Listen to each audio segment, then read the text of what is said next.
예수 믿는 사람이 이런 식의 기도를 드릴 수 있을까요? 생명의 강 살리기 종교여성 공동기도문의 일부입니다. 한번 들어보십시오. 오 하나님이 아니고 하느님, 부처님, 살려달라 매달려야 하는 건 우리 자신인데 거꾸로 당신이 우리를 향해 애원하시다니요. 무력한 당신, 한없이 작은 당신, 아직도 십자가에서 내려오지 못하는 당신, 한 중생이라도 더 구제하기 위하여 극락 언저리를 서성대는 당신, 땅바닥에 납작 엎드려 아래로 오랜 세월 흐르는 강물은 바로 당신의 눈물입니다. 사랑이고 자비입니다. 나무아비타불 아멘. 네. 이게 기독교인의 기도입니까? 근데 한국에서 대표적인 기독교 단체 중에 하나인 그 단체가 2008년 5월 21일에 올려놓은 기도문이에요. 이 기도문을 작성한 분은 제가 이름은 밝히지 않습니다. 공공대학교 기독교학과 겸임교수, 서울공공교회 교육목사. 어떻게 세상에 이런 일이 있을까 싶죠. 오늘 본문 4장 12절을 한번 보십시오. 다른 이로서는 예수 이름 말고요. 다른 이로서는 구원을 받을 수 없나니 천하 사람 중에 구원을 받을 만한 다른 이름을 우리에게 주신 일이 없음이라. 자, 이 말씀에 비추어서 아까 그 기도문을 어떻게 평가하실 겁니까? 목사님, 그거야 뭐 한국교회 한쪽 구석에서 있는 일이죠. 한쪽 구석에서 있는 일이 아니에요. 제가 그 기독교 단체를 밝히면 여러분 기겁할 겁니다. 이런 일이 지금 현재 일어나고 있다고요. 여러분의 세대가 지나가고 다음 세대, 여러분 자녀들 세대, 손자 손녀들 세대에 왔을 때 정말 예수님이 유일한 구원자다는 이 진리를 지키면서 믿을 수 있을까 싶을 정도의 시대가 되어가고 있습니다.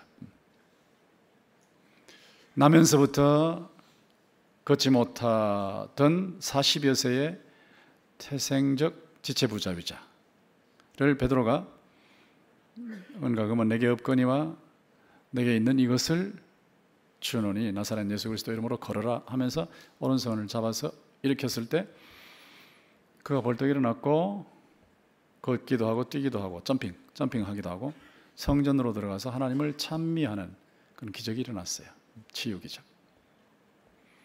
그 기적 후에 사람들이 깜짝 놀라가지고 베드로가 있던 솔로몬 행각 쪽으로 막 몰려오니까 베드로가 그때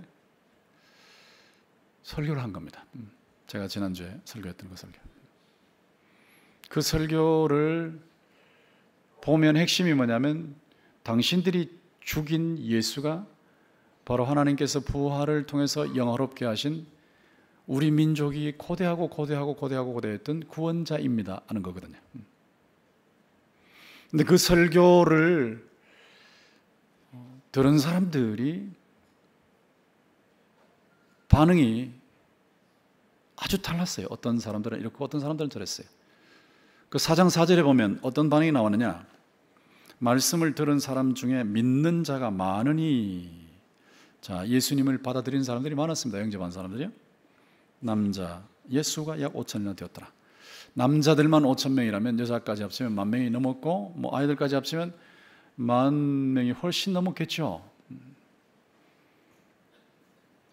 한편의 설교를 듣고 만여 명이 예수님을 구원주로 영접하는 놀라운 기적적인 생명의 열매가 나타난 것입니다. 이미 사도행전 2장에서 베드로가 설교를 했어요. 오순절 때 성령 임하시고 난 후에 설교를 했을 때 그 베드로의 성령에 대한 성령 강림을 설명하는 설교 듣고 3,000명이나 예수를 믿었으니까 아마 그 숫자도 남자 숫자일 겁니다. 그럼 여자까지 합치면 6,000명이 넘을 거고, 이렇게 놓고 봤을 때 거기다가 또 이렇게 5,000명, 뭐 만여 명 이래 버리면 아마 예루살렘 교회가 벌써 2만여 명이 넘어가는 그런 교회가 됐을 것이다 라고 볼 수 있는데, 그 며칠 상간쯤, 기껏해 몇 주 상간쯤에 이렇게 교회가 성장한 거예요. 예수 부활의 복음이 전파되었을 때 놀라운 교회 성장이라고 하는 변화가 나타난 것입니다. 교회가 탄생했고 교회가 성장했다. 얼마나 교회가 힘차게 막 뻗어나갔는지, 한국식으로 말하면 불교의 승려들이 한꺼번에 몰려온 거예요. 교회로 예수 믿겠다고. 사도행전 6장 7절에 보면 제사장의 무리, 제사장의 무리라는 말은 예수를 믿지 않는, 그 당시에 예수를 믿지 않는 사람들이, 종교 지도자들이 무리로 막 넘어왔다 그랬으니까 대단한 성장이었죠. 거기다가 바울 사도가 에베소에서 한 2년여 동안 구약 성경에 근거해서 예수의 생명의 복음을 전했을 때, 그 에베소는 터키 남서부의 중심 도시였는데 그 지역에 있는 사람들은 유대인이나 헬라인이나 다 복음을 들었다고 했어요. 그러니까 막 엄청나게 번져난 겁니다. 거기다가 바울이 로마까지 갔는데, 그 당시 세계 최고 슈퍼파워 로마 제국에 가서 로마 제국의 수도 로마까지 들어가서 가택연금은 받았지만 복음을 전했는데, 사도행전 28장 마지막 절 31절에 보면 금하는 사람 없이 라는 표현이 있어요. 금하는 사람 없이 천국 말씀을 전하였더라, 가르쳤더라, 이렇게 나와 있거든. 그러니까 엄청나게 복음이 쭉쭉 뻗어나갔단 말이에요. 성령의 능력으로 뻗어나가는데 주님, 예수님께서 교회가 막 성장하게 하니까 날마다 구원받는 사람들을 더하게 하셔서 교회가 힘차게 성장했다. 자, 이런 반응이 있었는데 정반대 반응이 또 나왔어요. 4장 1절에 보면 사도들이 백성에게 말할 때에 제사장들과 성전 맡은 자와 사두개인들이 이르라 그랬어요. 사도들이, 여기 지금 나오는 베드로와 요한이 복음을 전할 때에 그 솔로몬 행각적으로 제사장들이 왔다. 제사장들, 제사 지내는 사람들, 또 예물 바치는 사람들, 요즘으로 말하면 목회자들이죠. 목회자들, 아직도 예수를 믿지 않는 목회자들, 그 다음에 유대인 목회자들, 거기다가 성전 맡은 자, 성전 맡은 자는 성전을 관리하는 사람들이에요. 그 두 목인데 쉽게 말하면 성전 경찰서장입니다. 성전 경찰서장, 경찰서장이 같이 온 거예요. 성전을 맡은 성전 경찰서장이 온 거예요. 사두개인들, 이 사두개인들은 바리새인들과 쌍벽을 이루었던 그 당시의 종교 당파였는데, 모세 오경만 믿고 영적인 것을 믿지 않았어요. 그래서 부활도 안 믿었어요. 부활도 안 믿는 사람들, 그러나 종교 귀족들, 이런 사람들이 2절에 보세요. 예수 안에 죽은 자의 부활이 있다고 백성을 가르치고 전함을 싫어했다 그랬죠. 싫어했다. 사도들이 예수님은 부활하신 우리의 구원자다 이렇게 전하니까 싫었다고요. 싫었다. 이 싫어했다는 표현을 여러분 유심히 보셔야 돼요. 여러분의 부르신 가족, 친척, 친구, 이웃, 태신자들이 예수 안 믿을 때 심리 상태를 묘사하는 거예요. 예수 안 믿을 때 심리 상태가 뭐냐? 싫은 거예요. 싫어.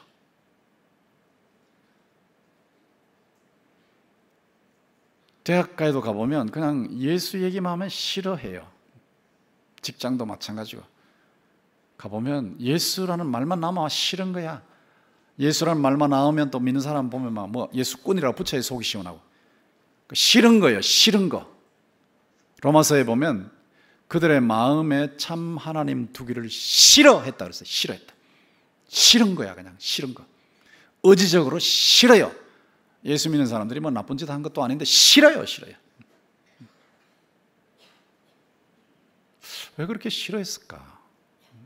또 왜 이렇게 싫을까라고 하는 건데, 요한복음 3장 20절에 보면 예수님의 말씀이 나오는데, 악을 행하는 자마다 빛을 미워하여 빛으로 오지 아니하나니 이는 그 행위가 드러날까 하며, 예수를 믿지 않으면서 그저 자기들의 세계에서 마음대로 죄짓고 또 쾌락도 누리고 살고 싶은 거예요. 근데 예수를 믿어버리면 그 어두운 세계에서 못 산단 말이에요. 마음대로 죄짓고 마음대로 또 뭐 하고 싶은 거 다 해버리고 쾌락도 누리고 못 산다고요. 빛으로 나와버리니까 그 자기들의 잘못된 것이 바깥으로 노출돼 버리거든요. 폭로되거든요. 그래서 싫은 거예요. 뭐 특별히 잘못하는 것 없는데도 그냥 싫은 거야. 싫은 거. 그러니까 이 싫어하는 심리 상태가 돌이켜져야 되는데 싫은 거예요. 이걸 좀 더 깊이 영적으로 보면 요한계시록 12장부터 14장까지 사탄 3두 체제가 나옵니다. 성부 하나님, 성자 하나님, 성령 하나님, 거룩한 삼위일체 하나님을 싫어하는, 하나님과 하나님 백성을 싫어하는 사탄 3두 체제, 거룩한 삼위일체에 저항하는 사탄 저항 세력, 사탄 3두 체제, 붉은 용이 그 사탄 3두 체제의 두목이에요. 두목, 사탄. 눈에 안 보이는데 타락한 천사 두목, 사탄이 있습니다. 지금도. 그리고 적그리스도는 그리스도를 대적한단 말이에요. 그리스도를 대적하는 적그리스도. 권력을 잡고 있어. 권력, 정치 권력, 경제 권력, 뭐 돈과 힘이라는 권력을 장악해서 예수 믿지 못하게 하는 세력의 두 우두머리, 적그리스도. 그리고 거짓 선자가 있어요. 거짓 선자는 사상을 사용해요. 그거 보세요. 지금 하는 거 똑같죠. 사상은 텔레비전 사용하고 신문 사용하고 SNS 사용하고 책 사용하고 가짜 뉴스 퍼뜨려가지고 예수 믿지 못하게 하고 욕하고 하는 거. 예수 믿는 사람 욕하고 하는 거. 그러니까 사탄이라는 이 우두머리가 말이에요. 우두머리가 원흉이 조종을 하는 거예요. 조종을 하는데 한쪽에서는 권력을 가지고 예수 믿지 못하게 만들고 한쪽에서는 사상을 가지고 속여서 예수 믿지 못하게 만들고 이 작업을 한단 말이에요. 사탄 3두 체제. 그러니까 이 사탄 3두 체제 속에 불신자들이 들어있어요. 그 밑에 있다가 보니까 거기 있으면서 그냥 죄 짓고 거기 있으면서 나쁜 짓 하고 거기 있으면서 또 뭐 적당하게 뭐 타협하고 거기 있으면서 적당하게 또 즐기고 뭐 이렇게 사는 게 편한 거예요. 편한데 예수를 믿게 되면 빛으로 나와버려야 되니까 그 일을 마음대로 못해. 그래서 불편해져요. 그래서 싫어하는 거예요. 싫어하는 거예요. 요한계시록 12장 17절에 보면 이 싸움이 얼마나 크냐 하는 것을 보여주고 있는데요. 거기 나와 있는 말씀 중에 그래서 용이 붉은 용입니다. 붉은 용, 사탄입니다. 여자, 신약의 교회의 모태가 되는 구약 교회를 말하는데 여자에게 분노하여 돌아가서 그 여자의 남은 자손 곧 하나님의 계명을 지키며 예수의 증거를 가진 자들, 지금 여러분과 같은 신약 교회 공동체 예수 믿는 사람들 말하죠. 과 더불어 싸우려고 바다 모래 위에 서 있더라. 사도 요한이 본 거거든요. 이 붉은 용이 말이요, 권력도 이용하고 사상도 이용해서 예수 못 믿게 만들고 사람들이 예수 믿는 사람들 박해하고. 그런데 예수 믿는 사람들하고 싸우려고 바다 모래 위에 있어서 용이 막 입을 벌리고 막 삼키려고 하고 있다. 물을 토하듯이 삼키려고 하고 있다. 이 모습에 그러니까 막 기를 쓰잖아요. 이 붉은 용의 부추김을 받은 세력들이 기를 쓰고 동성애 동성혼을 합법화시키려고 막 기를 쓰잖아요. 기독교 세력만 없애고 나면 마음대로 할 수 있다고 하니까 기독교 세력을 박멸하려고 몸부림을 치고 있잖아요. 붉은 용이 바다 모래 위에 서서 물을 토하면서 교회를 삼키려고 하는 모습이죠. 이 상황이에요. 이 상황. 이 종교 세력들이지만 성전 권력층, 제사장들, 성전 경찰들, 사두개인들. 근데 그 사람들이 하나님을 믿는다 그러면서 오히려 참 하나님의 대적이 돼가지고 사탄 편에 있단 말이에요. 이런 모습을 보여주는데 그 밑에 보면 5절에 보면 이튿날 관리들과 장로들과 서기관들이 예루살렘에 모이는데, 이게 장로들, 서기관들 이분들이 전부 사내드린을 형성하고 있었어요. 사내드린은 유대인 최고 의결 기관입니다. 거기 이제 의장이 대제사장 안 났습니다.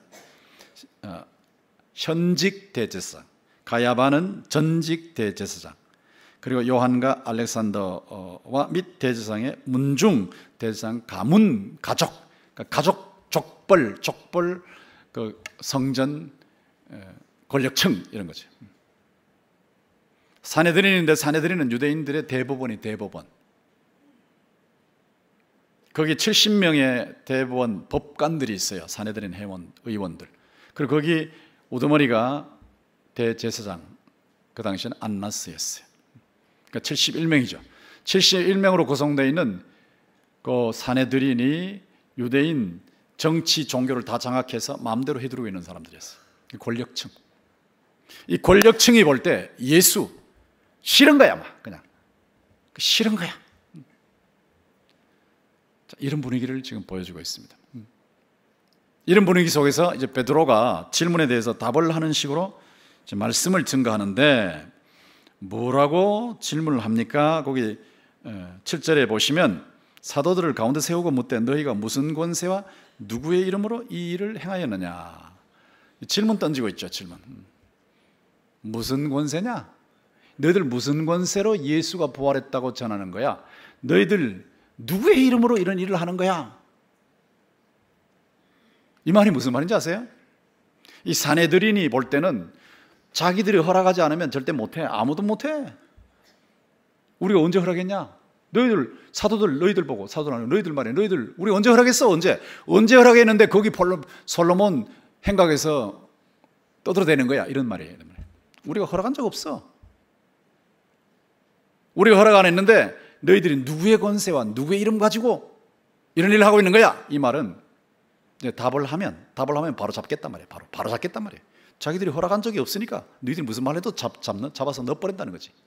자, 이런 식으로 베드로와 요한에게 질문을 던진 겁니다. 그런데 이 질문에 깊은 심리 상태가 있어요. 이 질문을 할 때 이 사람들이, 사내들인 최고 권력자들이 겁을 집어먹고 있어요. 불안한 질문을 한 거예요. 왜 그러냐? 사실 사내들인이 최고 의결기관으로 대법관들로, 대법원 판사들로 예수를 십자가에 못 박도록 판결을 내버렸거든요. 그리고 빌라도한테 넘겨버렸거든. 십자가에 죽여라, 달아서 죽여라 하고 넘겨버렸거든. 그러니까 예수님을 죽이도록 넘긴 사람들이에요. 그런데 지금 예수의 이름으로 40여세 된 나면서부터 걷지 못한 사람이 펄떡 일어나가지고 점핑을 하고 성전으로 막 뛰어서 찬양하고 있는 거예요. 예수의 이름으로, 예수. 근데 그 예수가 부활했다고 그러는 거예요. 이러니까 막 이 사내들인 대법관들은 가슴에 막 불안하기 짝이 없는 거예요. 이거 죽겠다, 우리 죽겠다. 대단한 위협을 느끼는 거죠. 위협. 한번 생각해 보세요. 10,000명이 넘는 사람들, 한 20,000여 명의 사람들이 말이죠, 들고 일어나가지고 당신들 우리나라의 최고의 법관들 아니냐? 최고의 법관들, 대법원 법관들 아니냐? 우리나라를 바른 방향으로 지도해야지 말이야. 지금까지 우리의 선조 아브라함부터 시작해서 민족의 시조 아브라함부터 시작해서 건국의 시조 모세로 해가지고 모든 선지자들이 이분이 우리의 구원자다, 이분이 우리의 구원자다, 이분이 우리의 구원자다라고 하신 그분이 바로 예수인데 말이야. 당신들이 그 예수를 십자가에 못 박도록 했어? 어떻게 그렇게 오판하는 거야? 민족의 지도자라 그러면서 어떻게 나라를 망치는 오판하는 거야? 당신들의 오판 때문에 우리가 망했잖아. 참, 이렇게 나오면 어떻게 할 거예요? 이렇게 나오면 어떻게 할 겁니까? 그러니까 이 사내들인 쪽에서 이 질문할 때 굉장히 불안했던 거라고. 거기다가 이 군중이 막 들고 일어나가지고 사내들인 아웃, 대제사장 안나스 퇴진, 이래버리면 어떻게 되는 거예요? 굉장히 불안한 거예요. 이 사람들이 굉장히. 그러니까 빨리 취조해가지고 요한하고 베드로를 잡아가지고 빨리 처치해버려야 돼. 이런 상황이라고 그랬어요.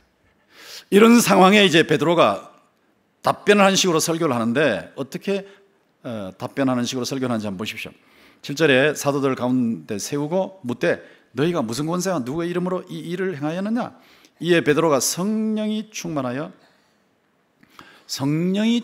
이르되, 이 성령이 충만했다. 이 베드로가 겁이 많은 사람이었지 않습니까? 예수님을 3번이나 부인했던 사람이고, 큰 소리 빵빵 치는데 실제 예수님을 부인했던 사람이 아닙니까? 비겁했던 사람이거든요. 거기다가 초등학교도 못 나온 사람이에요. 뱃사람이에요, 뱃사람. 근데 사내들이는 누굽니까? 사내들이는 최고, 요즘으로 말하면 스카이 대학의 최고 막 거의 수석하는 사람들이 모여있는 곳이거든요. 최고 권력자들에다가 최고 머리 좋은 사람들에다가 VVIP들이 모여있지 않습니까? 그들 앞에 가서 무슨 말을 하겠어요? 겁질려가지고 말 한마디 못하고 그냥 아이고 살려만 주 있어 뭐 이럴 수 있는 그런 사람이 아니겠어요? 그런데 이런 베드로가 말이야, 성령이 충만해요. 자기 힘으로 하지 않는 건 않는단 말이에요.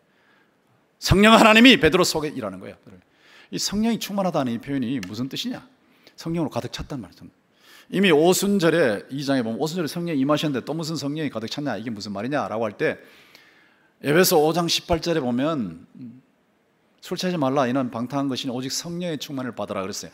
그때의 성령의 충만은 동일한 성령이지만 인격과 생활 속에서 일하시는 성령이에요. 무슨 말인가 하니까 여러분 지금 말씀 들을 때 지금 잔잔하게 성령께서 가랑비처럼 일을 하세요. 감동을 주세요. 감동. 여러분의 영이 맑아지게 하시고 여러분이 도덕적으로 바로 서게 하시고 죄도 회개하게 하시고, 자, 요런 일을 가랑비 같은 성령의 충만이라고 그래요. 그런데 여기서 말하는, 본문에서 말하는 성령 충만은 그런 충만이 아닙니다. 이거는 순간적으로 막 소낙비처럼 강력하게 성령이 일을 하시는 거예요. 강력하게 일하시는데 베드로의 마음을 강화를 시키고 담대하게 만들어버리고 최고 학부에서 제일 머리 좋은 사람들만 모여있는 그 사람들 앞에서 그 사람들을 설복시킬 수 있는 말을 할 수 있는 지혜를 주시고 담력을 주시고 하는 소낙비 같은 그런 성령의 충만을 말해요. 저도 이런 성령의 충만을 상당히 자주 체험합니다. 제가 설교 준비할 때 갑자기 반듯하면서 쫙 비춰오는 그런 섬광 같은 깨달음이 저한테 임해요. 그럼 제가 핸드폰 메모로 기록해요. 그리고 제가 여기 설교할 때 여러분 느끼실지 모르지만 어느 순간이 옵니다. 성령께서 강력하게 막 제 마음속에 화산과 같은 불을 지르세요. 제가 큰소리 치고 싶어서 여기서 큰소리 치는 거 아니에요. 성령의 뜨거운 이 화산 같은 역사가 일어나기 때문에 제가 외치는 거예요. 베드로가 성령에 충만해요. 성령. 그 비상 충만해, 비상. 인격과 생활의 변화를 일으키는 그 가랑비 같은 성령의 역사를 말하는 게 아니고 막 그 순간에 사내들인 공회원들을 당할 수 있는 지혜와 능력, 담력, 이걸 주시는 성령이서 이렇게 일을 하시는 거예요. 이거 예수님께서 예언하신 대로 다 하신 거예요. 약속하신 대로. 마태복음 10장 19절에서 20절에 나와 있는데요. 어떻게 나와 있습니까? 같이 한번 읽어봅시다. 시작. 너희를 넘겨줄 때에 어떻게 또는 무엇을 말할까 염려하지 말라. 그때에 너희에게 할 말을 주시리니 말하는 이는 너희가 아니라 너희 속에서 말씀하시는 이 곧 너희 아버지의 성령이시니라. 성령께서 할 말을 다 채워주신다고. 지혜도 주시고 능력도 주시고 담력도 주시고 감당해낼 수 있게 해준단 말이에요. 그런 성령이 임하신 거예요. 그런 성령. 이거 참 놀라운 일이죠. 베드로가 지금 위기에 빠져 있거든요. 복음을 전하다가 이미 어젯밤에, 여기 본문에 나온 대로 어젯밤에 감옥에 들어갔다가 지금 풀려난 상태거든요. 감옥에 들어갔다 풀려난 상태예요. 근데 지금 또 복음을 또 전하고 있는데 만약에 잡혀서 재판받고 죽을 수도 있는 거고 순교당할 수도 있는 거고 감옥에 갇힐 수도 있는 거고 또 협박을 받을 수 있는 거고 그런 상황이에요. 위기입니다. 위기. 근데 위기인데 이게 단순히 위험한 것만이 아니고요. 이 기회예요, 기회. 왜냐하면 하나님께서 베드로에게 복음 전할 수 있는 기회를 주셨는데 베드로 같은 이 뱃사람이 초등학교도 못 나온 사람들이 대법원에 가서 설교한다는 게 있을 수가 없어요. 보통 때는 이런 기회가 없어요. 그런데 하나님께서 베드로가 복음을 전하다가 고난을 당하게 하시면서 감옥에 갔다 풀려나게 하시면서 대법원 법관들 앞에 세워놓으신 거예요. 복음을 전할 때 어려움을 당하는 그 때가 기회입니다. 기회. 여러분이 제사 안 지낸다고 집안 어른들이 뭐 호적에서 파낸다 그러고 아주 심한 경우에는 막 몽둥이 찜질도 하시고 그러는데 그때가 기회입니다. 기회. 아이고 내가 말이야 어쩌다 예수 믿다가 이런 일을 당해. 그거 아니에요. 그때 하나님께서 여러분을 통해서 여러분 불신 가족, 친척, 친구, 이웃을 친척까지 그들을 건져내는 작업을 하시는 거예요. 그들의 마음속에 일을 하신다고요. 제가 말이야 내가 이렇게 어려움을 가하는데도 끄떡도 안 해. 뭔가 있나 봐. 예수라는 존재가 진짜 대단한 존재인가 봐. 그러니까 저 정도 겁주었으면 그 굴복할 만도 한데 굴복도 안 하고 저러고 있고 또 마음의 여유도 있고 그리고 또 착하고 뭔가 변했고 이렇게 느낀단 말이에요. 그런데 그렇게 협박을 했을 때 그냥 바로 절을 해버리면 에이 그러면 그렇지 지가 그냥 괜히 갔다 온 것이 말이지 아무것도 아니지 이렇게 생각한단 말이에요. 그 기회란 말이에요. 학교에서나 직장에서나 여러분 예수 믿는다고 박해할 때 사람들이 박해할 때 그때 기회입니다. 기회. 바울 사도도 예수 때문에 체포되어 가지고 사내들인 앞에 섰어요. 그리고 벨릭스라는 로마 총독 앞에 서서 복음을 전했어요. 그리고 아그리빠라고 하는 분봉왕 앞에서 복음을 전했어요. 이게 기회란 말이에요. 기회. 하나님께서 이상하게 일하시는 거예요. 여러분이 볼 때는 이 위험한 순간이네, 이거 위험한 순간에 내가 어쩌다가 여기 들어와가지고 이런 일을 당하냐 싶지만 하나님이 그 시간에도 일을 하시는 거예요. 일을 하시는데 어려움을 당할 때일수록 복음을 전할 수 있는 강력한 성령의 역사가 나타날 줄로 믿습니다. 여러분이 복음을 전하다가 어려운 일을 당하시거나 예수를 믿다가 어려운 일을 당하시면 그때가 기회라고 얘기해. 결정적인 찬스가 온 거예요. 성령이 충만하셔가지고 베드로가 그때 이제 설교를 하는데 설교의 내용을 한번 보십시오. 어떻게 설교를 했나 한번 보시면 9절 보세요. 만일 병자에게 행한 착한 일에 대하여 이 사람이 어떻게 구원을 받았느냐. 구원받았다는 것은 일단 못 걷는 사람이 걸었고 또 예수 믿어서 영생을 얻었고 하는 그 구원인데 구원을 받았냐고 오늘 우리에게 질문한다면 질문했잖아요. 지금 질문한다면 여러분 질문하셨죠? 지금 답변하겠습니다 하는 설교를 하는데 설교 내용이 10절, 11절, 12절, 3절이죠. 아주 짧은 설교에 짧은 설교 딱 던지는 거예요. 핵심만 딱 던지는데 그것이 뭐냐면 너희와 모든 이스라엘 백성들은 알라. 자 이렇게 했지만 말을 할 때 이렇게 안 했겠죠. 여러분 그랬겠죠. 여러분이 이스라엘 전체의 대표자들인데 여러분과 이스라엘 모든 국민들은 분명히 아셔야 합니다. 이러고 이제 베드로가 설교하는 거죠. 여러분이 십자가에 못 박고 하나님이 죽은 자 가운데서 살리신 나사렛 예수 그리스도의 이름으로 이 사람이 건강하게 되어 여러분 앞에 섰습니다. 이 말은 무슨 말입니까? 여러분이 예수를 십자가에 못 박았지 않았습니까? 이렇게 설교한 거예요. 여러분이 예수를 십자가에 못 박았죠? 빌라도한테 넘겨주어서 빌라도가 십자가에 못 박게 하셨죠? 자, 여러분 이런 바른 말 할 수 있습니까? 이 사내들이는 바로 그 자리에서 취조해서 재판에서 베드로와 요한의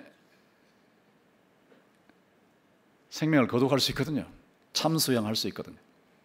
그런데 그들 앞에서 여러분이 예수를 십자가에 못 박았죠? 대단한 책망이죠. 대단한 책망. 천둥 같은 책망입니다. 천둥 같은 책망. 제가 세계 역사, 교회 역사에서 부흥이 일어날 때 설교를 유심히 봤어요.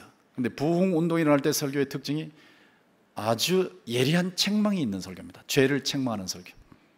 죄를 책망하는 설교, 이 성령께서 죄를 책망하는 설교를 통해서 사람들을 깨우신다는 거예요. 이 사내들인이나 유대인들이 너무 완악해졌거든요. 하나님이 보내신 메시아를 알아보지 못하고 그 메시아를 십자가에 못 박도록 내어줬으니 얼마나 완악해졌습니까? 얼마나 악해졌습니까? 얼마나 둔해졌습니까? 얼마나 어리석습니까? 그들을 깨워야 되거든요. 깨워야 되니까 아주 예리한 책망을 통해서 깨우시는 거예요. 망하게 하시려고 하신 것이 아니라 그들을 깨우셔서 예수님을 믿고 영생을 얻게 하시려고 깨우시는 작업을 하신 거예요. 천둥 같은 책망을 하시는 거예요. 그런데 여러분은 예수를 십자가에 못 박지 않았습니까? 그런데 하나님께서 그 예수를 죽은 자 가운데 다시 살려내셨습니다. 그분이 바로 여러분이 아브라함 선조, 우리의 선조 아브라함 때부터 우리의 건국의 시조 모세 때부터 모든 선자들이 예언했던 바로 그 구원자이십니다. 구원자. 우리를 살려내실 분이십니다. 그걸 지난번에 설교하지 않았습니까? 그것도 핵심을 다시 지적하는 거예요. 그리고 그 예수 그리스도 이름으로 이 40여 세나 된 남에서부터 걷지 못한 사람이 벌떡 일어나가지고 걷기도 하고 뛰기도 하고 하나님을 찬양하게 된 거예요. 예수의 이름으로 나온 것입니다. 이야, 어떻게 이렇게 담대한 설교를 했을까? 성령이 충만하여, 성령이 충만하여, 성령이 충만하니까 이렇게 담대한 사람이 되는 거예요. 대단한 일이 아닙니까? 그리고 그 다음에 뭐라고 책망했어요? 11절 보세요. 이 예수는 너희 건축자들의 버린 돌로서 진모퉁이의 머릿돌이 되었다. 여러분, 제가 건물을 비유로 들어서 설명하겠습니다. 여러분이 아무 쓸데없는 돌이라고 그냥 던져버리는데, 쓸모없는 돌이라고 던져버리는데, 그 던져버린 돌, 쓸모없다고 생각했던 그 돌, 예수 그리스도가 건물의 머릿돌입니다. 머릿돌. 건물의 머릿돌이 뭐예요? 머릿돌은 토대가 되는 돌, 토대. 큰 돌인데요, 이 토대가 없으면 건물 다 쓸모없는 거예요. 아무리 돈 많이 벌고, 아무리 권력이 대단하고, 아무리 좋은 대학교 나오고, 아무리 성공해도 예수 없이 인생의 건물 지으면 그거 다 쓸모없는 거예요. 머릿돌이 뭐예요? 이 머릿돌이 건물을 붙들어주는 돌이에요. 붙들어주는 돌. 건물 전체를 붙들고 있어요. 딱 붙들고 있는 돌이에요. 아무리 세상에서 잘나고 성공했다 할지라도 예수 없이 인생의 건물을 지으면 건물 다 무너져요. 인생 건물 나중에 다 무너져 버려요. 머릿돌이 뭡니까? 머릿돌은 이쪽 벽하고 이쪽 벽을 연결시키는 돌이에요. 연결시키는 돌. 세상에서 대단하게 모든 사람이 부러워하는 인생을 산다 할지라도 예수 없으면 인생 이것과 저것이 연결이 안 돼요. 공허해. 권태로와 헛되고 모든 것이 헛되다 무너져버려. 인생이 끝나는 거예요. 그러나 예수 그리스도 위에 인생을 건축하면 그 인생은 튼튼하고 그 인생은 하나님 주신 영생을 누릴 수 있는 건물일 줄 믿습니다. 대단한 책망이죠. 시편 118편 22절의 말씀을 인용해서 이런 책망을 해서 정신을 바짝 차리게 만드는 거예요. 뿐만 아니고 12절에 보면 이 설교를 했죠. 자, 한마디 탁 던지는 거죠. 다른 이로서는 구원을 받을 수 없나니, 예수 이름 외에 다른 이로서는 구원을 받을 수 없나니 천하 사람 중에 구원을 받을 만한 다른 이름을 우리에게 주신 일이 없음이라. 이 예수는 우리의 구원자입니다 하는 얘기죠. 여러분, 이 예수가 우리 선조들이 기다리던 그 구원자인데 예수 외에는 구원자가 없습니다. 예수는 유일한 구원자입니다 하는 거예요. 천하 사람 중에 예수의 이름 외에 구원받을 만한 다른 이름을 하나님이 주신 적이 없습니다. 예수님은 유일한 구원자이십니다. 그런데 여러분이 십자가에 못 박으셨죠. 여러분이 버리셨죠. 근데 그분이 모퉁이 돌이요, 그분이 우리의 구원자요, 그분이 부활하셨어요. 그분의 이름으로 이 40여서 된 태생적 지체 부자여자가 벌떡 일어나가지고 걷기도 하고 점핑도 하고 찬양을 하고 있습니다. 여러분 두 눈으로 분명히 보고 있지 않습니까? 자, 이렇게 설교하고 있는 거예요. 성령에 충만해서.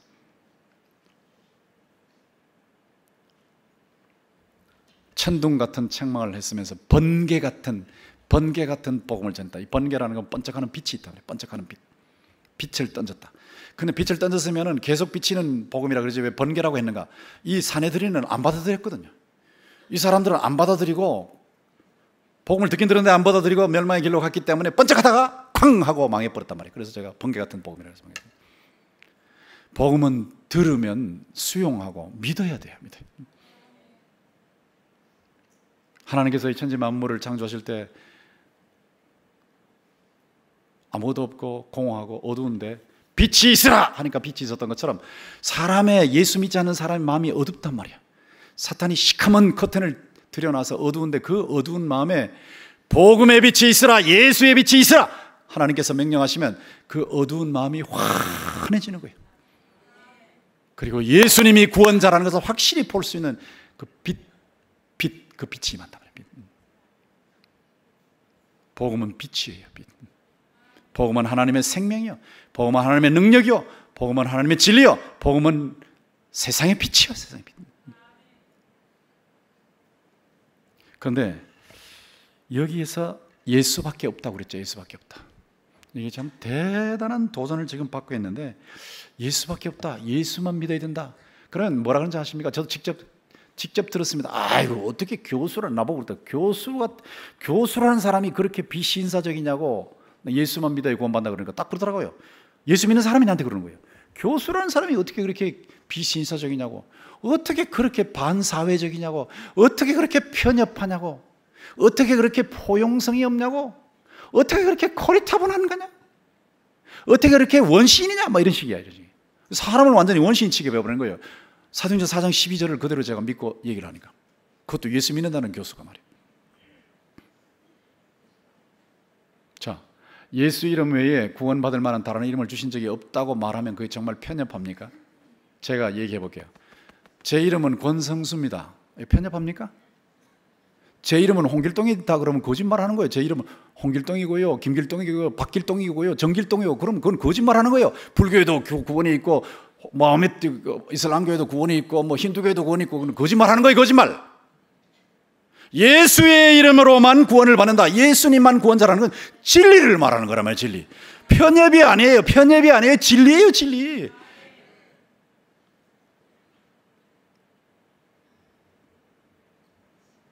왜 기독교만 구원이 있냐?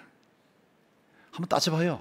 다른 모든 종교는요, 사람이 찾아가는 거예요. 사람이 돌을 닦고요, 공을 쌓고요, 제사 지내고 사람이 찾아가요. 죄인인 사람이 거룩하신 하나님을 찾을 수가 없어요. 그러니까 거기는 구원이 없는 거예요. 그러나 기독교만 하나님이 찾아오셨어요. 하나님이 찾아오셔서 구원을 다 이루어 놓으셨어요. 하나님의 아들이 우리를 위해서 십자가에서 피 흘려 죽으시고 죄의 값으로 제3일에 부활하셔서 영생의 길을 여시고 믿게만 하면 구원을 받도록 만드셨기 때문에 하나님이 길을 여셨으니까 가능한 거란 말이에요. 그걸 은혜라고 해요. 한번 따라해보세요. 은혜. 다른 모든 종교는 율법의 종교입니다. 그러나 기독교만 은혜의 종교입니다. 은혜. 하나님의 선물입니다. 다른 모든 종교는 부활이 없습니다. 한번 보세요. 어느 종교에도 부활이 없습니다. 교주가 그냥 죽고 끝났지 부활이 없어요. 그러나 기독교만 부활이 있어요. 예수께서 나는 부활이요 생명이다. 나를 믿는 자는 죽어도 살겠고 살아서 나를 믿는 자는 영원히 죽지 아니한다. 부활이란 말이에요. 부활. 죽은 자 가운데서 다시 살아나셨단 말이에요. 이것이 진짜지. 이것이 진짜지. 무엇이 진짜냐고. 진짜 은혜와 부활, 이 두 개로 딱 잡아내는 거예요. 기독교만 구원이다. 근데 이 진리라고 말할 때, 자, 제가 일반 학자들의 진리 점검서를 갖다 드릴게요. 진리를 확인하는 길이 뭐냐? 딱 세 가지입니다. 하나는 뭐냐? 그게 사실이냐? 사실이면 진리다. 사실. 사실과 일치하냐? 사실과 일치하냐? 커레스판던스. 일치하냐? 천당 있다 그러는데 진짜 있으면 진리요. 예수가 구원자라는데 진짜 구원자면 진리요. 근데 사실이 아니면 진리가 아니지. 예수님이 구원자라는 게 진리냐? 예, 진리요. 알고 싶으면 어떻게 하면 되냐? 죄송해요. 죽어보면 돼요. 금방 알아요. 금방 알아요. 일치입니다. 일치. 일관설. 성경이 40명의 저자들이 1600년 동안 쓴 건데요, 성경 전체에 모순이 없어요. 일관돼요. 일관돼요. 성경 전체가 예수님을 증언하고 있어요. 일관. 그러니까 진리지. 유용 도움이 되는가? 예수 믿어보세요. 마음이 편해져요. 안식을 누려요. 고난 중에도 힘을 가지고 살아요. 현세에도 영생을 맛보고 내세에도 영생을 만끽하는 삶을 살아요. 유용 혜택이 있지 않습니까? 일치설, 일관설, 유용설에 근거해서 봐도 예수님이 유일한 구원자라는 것은 진리입니다. 진리. 학문적 근거를 갖다 대는 거예요. 진리입니다. 예수가 유일한 구원자다. 지금 너 원시인이냐? 지금 어느 시대인데 그런 말 하냐? 불교도 하나님 믿고, 회교도 하나님 믿고, 힌두교도 하나님 믿고, 무당도 하나님 믿고, 다 하나님이야. 뭐로 가든지 바로 가든지 서울만 가면 되는 거야. 산 올라가는데 뭐 한쪽만 가냐? 여러 쪽으로 올라가서 산꼭대기만 가면 되는 거지. 그럼 맞는 얘기 같죠? 그리고 슬쩍 넘어가면 안 돼요. 거기다가 또 말이야, 너 어떻게 이렇게 편협해? 너 그렇게 어떻게 옹고집이냐? 비신사적이냐? 반사회적이냐? 이러면 뭐 얼굴 뜨끈뜨끈해져가지고 그냥 이거 말도 못하고 가만히 있지 말고요. 그러지 않아요. 그냥 정확하게 말하면 되는 거예요. 예수님만이 구원자인 것이 성경에 있기 때문에, 하나님 말씀하셨기 때문에 저는 그대로 믿습니다. 그리고 그대로 됩니다. 예수 믿어 죽어보면 바로 천국 가니까. 성경 전체가 일관되게 말하고 있습니다. 그리고 예수를 믿으면 마음의 평안부터 시작해서 유익을 보고 영생을 누립니다. 그러니까 이것이 유일한 진리입니다. 나는 권성수입니다 라는 건 편협한 게 아니고 그것은 진리입니다 이래버리란 말이에요. 자, 여기서 우리가 어떤 교훈을 받을까요? 세 가지 딱 정리하고 와야 돼요. 우리는 성령의 충만. 우리가 어려운 일을 당할 때 성령께서 내버려 두시지 않으세요. 충만하게 일하십니다. 성령이 강하게 일하십니다. 그때 순종하시면 됩니다. 근데 충만하신데 복음 진리를 확실히 깨달아야죠. 복음 진리를 확실히 깨달아야 돼요. 확실히 배워야 돼요. 뭐 두루뭉술하게 하는 게 아니고요. 성경이 있는 대로 확실히 배워야 돼요. 그리고 이걸 지켜야죠. 뭐 누가 뭐 반사회적이라고 한다고 해서 복음 진리를 반사회적이라고 한다고 해서 그냥 쓱 넘어가지 말고 분명히 지켜야죠. 분명히 지켜야죠. 확실히 배우고 분명히 지키고, 방송실 띄울 때까지 제가 이제 이럴 때 분명히 지켜야죠. 그리고는 담대히 전하는 거예요. 담대히 전하는 거예요. 베드로가 담대히 전하고 있잖아요. 예수 믿으면 구원 받는다고. 한번 예수 믿어보라고, 참 좋다고. 내가 예수 믿어보니까 가정이 행복해지더라고. 자, 이렇게 전하는 거란 말이에요. 지금 시대에 이것을 놓치면 영생을 놓치는 거예요. 영생. 이 진리는 죽느냐 사느냐와 관련된 진리고, 이것은 영원한 생명과 연결된 진리이기 때문에 포기하면 안 됩니다. 분명히 확실하게 깨달으시고 분명히 끝까지 지키시고, 그리고 담대히 지키시는데, 지금은 말이요 종교다원주의 시대예요. 뭐를 믿든지 구원받는다는 시대이기 때문에 이런 때에 성령이 충만해서 유일한 구원자 예수 그리스도의 복음을